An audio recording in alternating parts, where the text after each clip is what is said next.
خلونا نبدأ بشوية أخبار حلوة. شراء سيارة جديدة شيء مفرح بغض النظر عن اللي تدور عليه، لأنه في خيارات كثيرة ومميزات جميلة وألوان مختلفة وغيرها الكثير. الجانب الثاني من هذه المعادلة إنك بتدخل سوق فيه تنافس قوي، وفي ناس عندها خبرة طويلة في هذا المكان من سنوات طويلة، ومثل ما يقولوا لعبتهم. هذه الحلقة مخصصة بالذات للناس اللي بتشتري سيارة لأول مرة.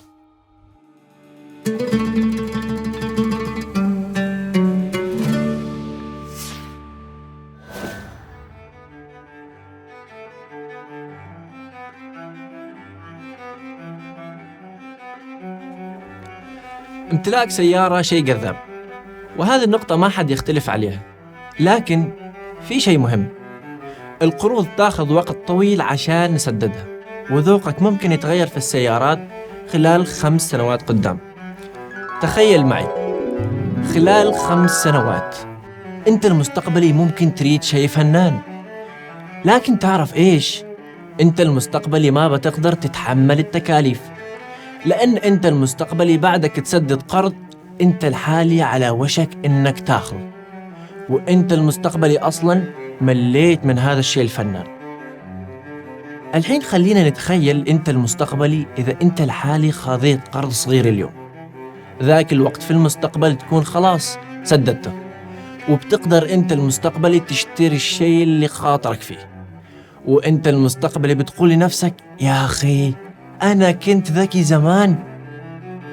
يعني الحين أنت الحالي قبل لا توقع على عقد أي قرض اتذكر أنت المستقبلي، يعني باختصار سوي معروف لنفسك المستقبلي.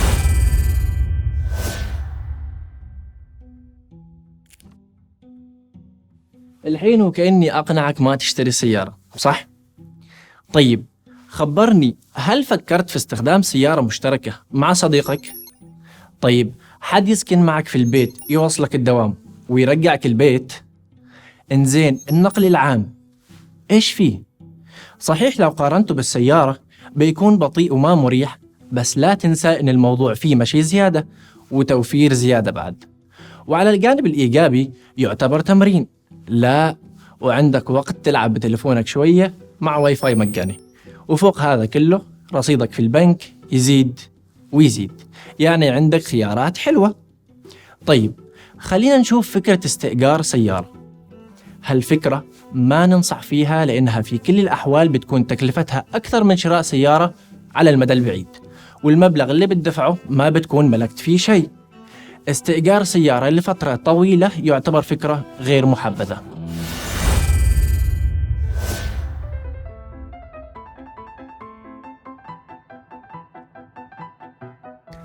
هذا الشيء وصلنا لسبب الفيديو الأساسي، وهو شراء سيارة. عادة شراء سيارة يعني الحصول على قرض، وفي مكانين تقدر تحصل منهم على قرض: شركات التمويل أو البنوك. إيش الفرق؟ أكيد هذا سؤالك الحين. بجاوبك. شركات التمويل بتعطيك قرض أكبر وعندها معايير تخليك مسترخي، بس تراها تفرض عليك رسوم أكثر على المدى الطويل. أما البنوك فهي عادة أكثر صرامة فيما يتعلق مسألة إنهم يعطوا القرض والمن يعطوا القرض، وما بيقدموا لك الكثير، بس سعر الفائدة بيكون أقل.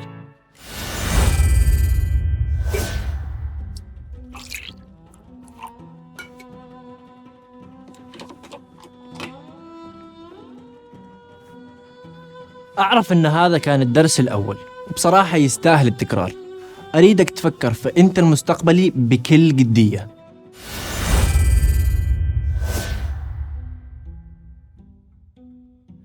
بعطيك أرقام ثابتة ومعتمدة. معظم السيارات لها عمر افتراضي من 5 إلى 8 سنوات، بعد كذا تراها ما تسوى كثير مهما سويت.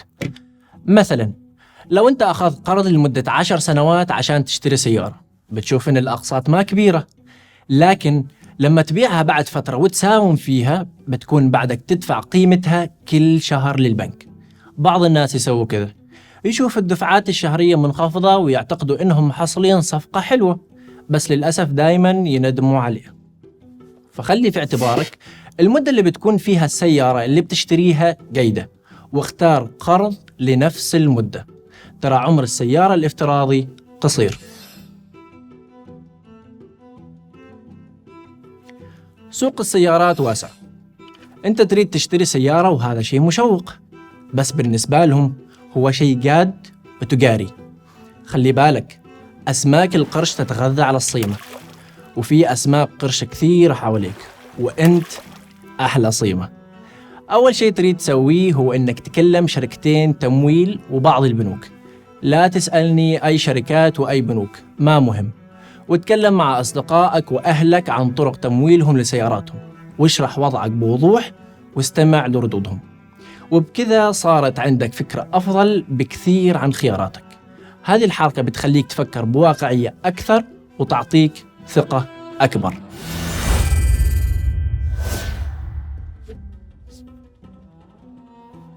هذا الدرس يقدمه لك أنت المستقبلي، ويقول لك لا تسرق السعادة من أنت المستقبلي وتاخذ قرض كبير اليوم. لا تقتل السعادة يا مسلم.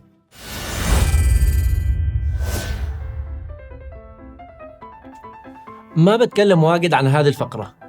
تقدر تحصل على قائمة كاملة من موقع استدامة من بنك عمان العربي. الأمر في غاية السهولة، وتقدر تخلص في فترة وجيزة. استمارة قرض السيارة، نسخة من بطاقة الهوية، رسالة تحويل الراتب، تسعير أو تقييم السيارة، نسخة من رخصة القيادة، صورة من الملكية للسيارة المستعملة، وصورة من بطاقة الهوية البائع إذا كانت السيارة مستعملة.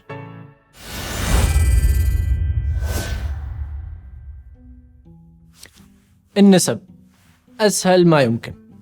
إذا كنت متابعنا الحلقة السابقة فأنت تعرف أصدقائنا DBR والLTV، ولعيونك بنراجعهم مرة ثانية على السريع. نسبة عبء الدين DBR ألا تزيد عن 50% من إجمالي الراتب.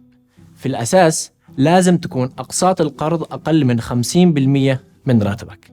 لكن بأمانة فكر في الموضوع، إنك تدفع نص راتبك على سيارة يعتبر تهور كبير. نسبة تمويل السيارة LTV سيتم تمويل 80% من قيمة السيارة. لازم تحصل على 20% اللي هي الدفعة الأولى، وهذا مهم جدا. كل ما كانت الدفعة الأولى أكبر كل ما قلت نسبة الفائدة عليك وزادت السيولة عندك.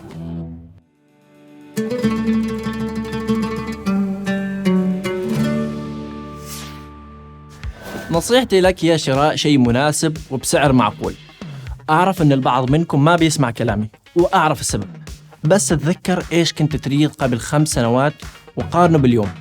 أتوقع بتحصل مختلف، صح ولا لا؟